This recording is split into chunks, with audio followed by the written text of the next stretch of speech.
What's up, guys? Remington Keyes here with another top 10 list for you guys.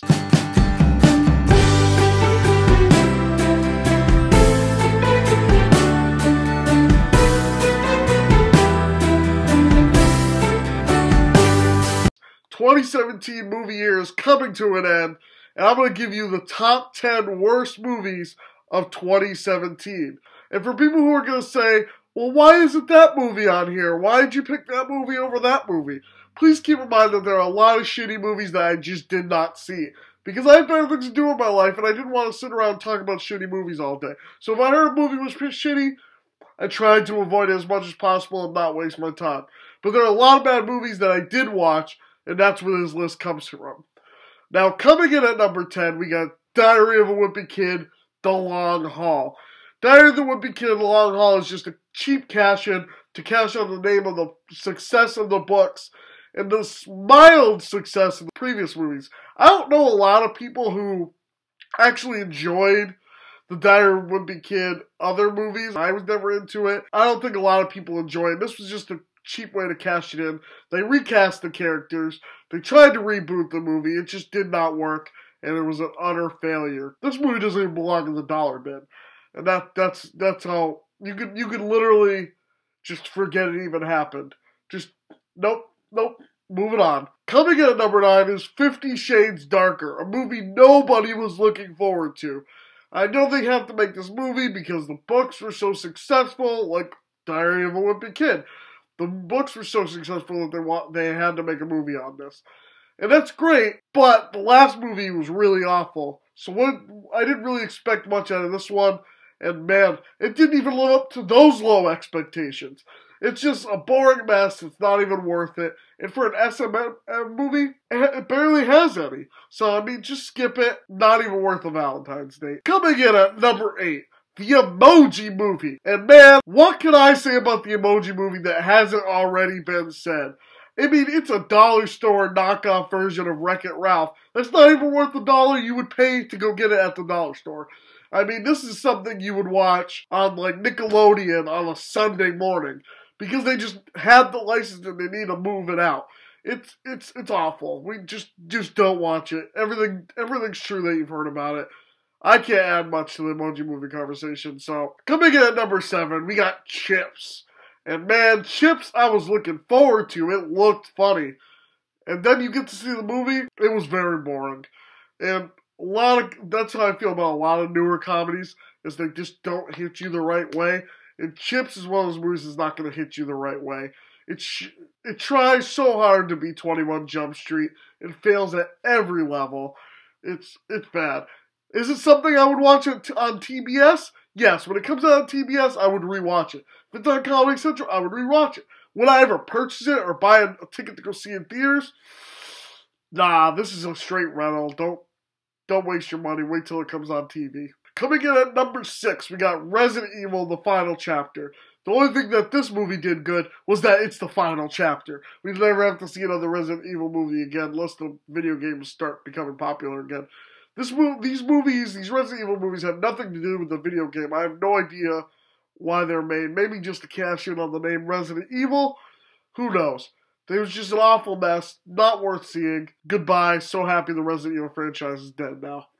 Coming in at number 5. Now, this is a controversial movie. A lot of people enjoy this movie. I happen to be one that did not enjoy it. And it's The Last Jedi. Oh, me? Yes, I know, people. I'm awful. You can call me every name in the book. I've ever been called it. The Last Jedi just fails at every level. To me, good Star Wars movie. There's so many things wrong with The Last Jedi, in my opinion. How they handle the characters, how they handle the lore, how everything's just handled in general. It does not feel like Star Wars to me. I mean, I'm one of those people who'd wish it just out of the canon. I don't need The Last Jedi to enjoy Star Wars. I'm going back to my original trilogy and the prequels. Yes, I said this is worse than the prequels. In my opinion, though, that's the great thing about movies, because all film is subjective. Everyone's going to have their own opinions. This one is definitely a pass for me. Coming in at number 4, Pikachu. I do not choose you, because you made this movie awful. This movie is a boring mess of a movie. There's nothing redeemable about this movie other than it using the theme song. But you can check out my review of the movie on my channel, and I got a full review on it right there. Number 3 goes to Daddy's Home 2. Man, if I never have to see another Daddy's Home, it's already too soon. Daddy's Home 2 is just so unfunny. It tries to push homophobic jokes in your face, and I was like, yeah, no, I feel uncomfortable. The movie made me feel uncomfortable on so many levels. No. It's not funny. I mean, Will Ferrell is a funny guy. Mark Wahlberg's a funny guy. How do you put them both in a movie and not have a funny movie? Blows my mind that it wasn't funny, because I really like Daddy's Home 1. And this just ruined me ever wanting to see another Will Ferrell, Mark Wahlberg collab, because this is not worth it. Like, don't bother. Just watch the original Daddy's Home. Coming in at number 2 is my boy Optimus Prime. How do you have a Transformers movie with barely Optimus Prime? It's got the worst movie twist in all of movie history. And when you find out who the Last Knight is, the one the movie title is based off of, you want to reach in and smack the director in the face and go, no, bad Michael Bay. No, we told you about that. We told you. It just, something a lot of people saw coming. I didn't see coming because I actually liked Transformers 4. I did not want to wish the worst on this movie. But this is the only movie this year I've actually walked out of the theater. It just made me, it almost made number 1. It almost made number 1. But I didn't have to pay to go see number 1, or else I would have walked out. Man, it just failed at so many levels. There's barely any Transformers in the movie. I mean, it's just bad. Oh, don't go see it. It's the worst Transformers movie in the franchise. It totally. Number 1 is Fist Fight. Oh, is that a bad movie? That's a comedy that does not laugh. It did not make me laugh once. At least some of these movies made me laugh unintentionally or in weird spots. I chuckled a little bit. This movie did not make me laugh one bit. Charlie Day is everything I hate out of a comedian. Just trying to be so politically correct and so, oh, I'm funny because I'm weak. Oh, I'm funny because I'm a loser. Like, I don't find any of that stuff funny. It's just boring. And this is the only movie I've ever seen that makes me not ever want to go to a high school ever again. It brought back so many terrible memories about being in high school that I do not want to ever see this movie ever again. I go to movies to escape and have fun, not to watch someone cry over himself.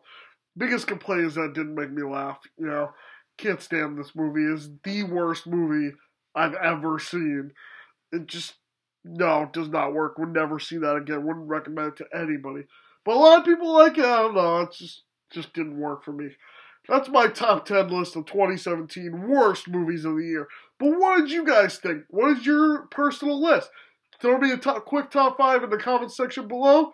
And thank you guys for watching. I really appreciate you guys staying with me in this very, very long video. Until next time, I'll see you guys in the next review. Peace out.